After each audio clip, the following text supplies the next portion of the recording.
If you follow Iran through international media, you have likely noticed that the story is often forced into a narrow frame.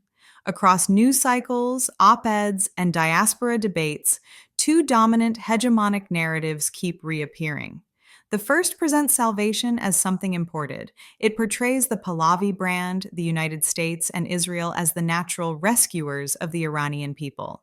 The second is the Islamic Republic's narrative, which claims that public dissent is not an independent political uprising, but a foreign designed operation, often described as a Mossad linked project. These two stories appear to be opposites, but they function similarly. They compress a complex society into a simplified binary and leave little room for ordinary people to speak as political subjects. This article focuses on the second hegemony, the Islamic Republic's discourse abroad. Many people assume propaganda is mostly produced inside Iran through state television, censorship, and fear. But the regime's narrative machine also travels. It moves through networks in the diaspora, through community institutions, through self-described spokespersons, and sometimes through organizations that present themselves as neutral representatives of Iranians overseas. The point is not that everyone in these spaces is consciously serving the state. The point is that the discourse itself has a structure, and that structure repeatedly achieves the same outcome. It shields the regime from accountability, delegitimizes protest, and removes the Iranian people from the center of their own history. Step 1. Removing the regime from the place of accusation. The Islamic Republic's external discourse often begins with a subtle but decisive shift. The government is quietly removed from the position of being the primary defendant. Instead of asking what the regime has done and why it continues to respond to dissent with violence, the narrative reorganizes the problem around conditions. It reframes Iran as a country under pressure rather than a society under systematic rule. The explanation becomes economic difficulty, sanctions, external threats, instability in the region. The crisis is presented as something that happened to the state, not something the state continuously produces. On the surface, this can sound compassionate. People are suffering and sanctions are real, but the rhetorical effect is political. The more the suffering is explained as the product of outside pressure, the less the regime appears as the central agent of harm. Structural repression becomes background noise. Accountability fades. The government is no longer an aggressor. It becomes a manager of misfortune, imperfect, but not criminal. Step 2. Enlarging the external enemy.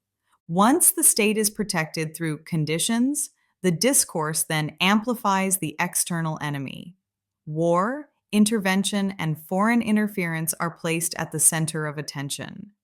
The narrative warns of chaos, collapse, Iraq-style destruction, Libya-style fragmentation. Sometimes it uses a human rights tone. Sometimes it uses an anti-imperialist tone. Often it uses both. But the function remains constant. The danger of foreign involvement is pushed so far forward that the regime's violence becomes secondary, almost incidental, in comparison. This is one of the most powerful manipulations in the discourse. It does not have to deny repression completely. It only has to make repression seem less urgent than external threats. It creates a moral hierarchy of harm where the regime appears bad, but intervention appears worse. The public is nudged into a false choice: accept authoritarianism or risk national catastrophe. The outcome is paralysis and the normalization of survival under repression. Step 3. Turning protest into a security threat. From there, protest itself is transformed. Demonstrations, strikes, and street resistance are not approached as political rights or expressions of collective agency. They are framed as security risks. The protester is shifted from citizen to suspect. This is where language becomes a weapon. Terms like rioters, agitators, or foreign-backed disruptors are introduced to create distance between the public and those who resist. Under this framing, protest is no longer a legitimate claim to freedom, dignity, or justice. It becomes instability, it becomes sabotage, it becomes something that must be controlled for the sake of order. And once protest is defined as a security issue, violence becomes easier to justify. The regime does not need to admit it is attacking citizens. It can claim it is defending society. It can borrow the logic of other states, pointing to policing elsewhere and saying, this is normal. The moral shock of repression is replaced with bureaucratic language.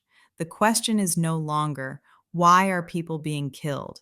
It becomes, how do we prevent disorder? Step 4. Human rights talk that ends in dehumanization. One of the most cynical aspects of this discourse is its ability to mimic humanitarian language while maintaining authoritarian outcomes. In some cases, it speaks extensively about the suffering of Palestinians, Israeli violence, regional war, and Western hypocrisy. These issues can be real and important, but within the Islamic Republic's propaganda structure, they are often instrumentalized. They become a shield, not a principle. They become a way to claim moral legitimacy without ever addressing the regime's crimes at home. In the most extreme form, this rhetorical strategy leads back to the Mossad accusation. Protesters are described as manipulated, deceived, or infiltrated. The goal is not necessarily to provide evidence. The goal is to contaminate protest with suspicion. When a movement is described as intelligence linked, it is no longer seen as human struggle. It is treated as an operation. And when people are treated as operatives, their lives become expendable. This is how a narrative prepares the ground for repression. It does not only justify violence after it happens, it shapes perception so violence appears inevitable, rational, or even necessary. Perhaps the most revealing feature of this hegemonic narrative is what it omits. It does not speak seriously about torture, political imprisonment, executions, or systematic sexual violence. It does not confront censorship, internet shutdowns, or mass surveillance. It avoids the regime's deep corruption and rent-based economy, where wealth is extracted through power rather than produced through accountability. It does not name the everyday cruelty, fear, humiliation, hopelessness, exhaustion, environmental collapse, and the slow destruction of a livable future. Most importantly, it refuses to recognize the Iranian people's right to resist. It treats resistance as naivete, as manipulation, as danger. It strips agency from those who protest and returns it either to foreign powers or to the state itself. The regime becomes a rational actor. Protesters become irrational bodies. This is not an accident. It is the architecture of the discourse. At the end of the process, what remains is a false binary that benefits authoritarianism: Islamic Republic versus Pahlavi. The binary appears to offer choice, but it collapses political imagination. It erases alternatives. It erases grassroots organizing. It erases feminist, labor, student, ethnic, and ecological movements. It erases those who reject both monarchy nostalgia and theocratic rule. In other words, it erases the third voice, the voice of the people as political authors of their own future. And this is why the two hegemonies, though they claim to oppose each other, often produce similar damage. One reduces Iran to a project of salvation by external allies. The other reduces Iran to a project of security threatened by foreign conspiracies. Both treat the people as objects rather than subjects. Both reproduce a politics where legitimacy is granted from above, never built from below. Why the third voice must be defended. The Iranian people do not need saviors. They do not need to be framed as spies. They need to be recognized as a society with dignity, agency, memory, and political intelligence. The third voice is not a moderate compromise between two extremes. It is the refusal of the binary itself. It is the insistence that Iran's future cannot be manufactured through propaganda, whether dressed as nationalism, humanitarian concern, or geopolitical realism.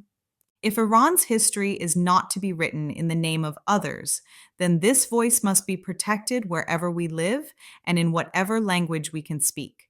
A voice that does not justify killing, a voice that does not worship power, a voice that insists simply and relentlessly on the right to protest, to resist, and to imagine a future beyond fear.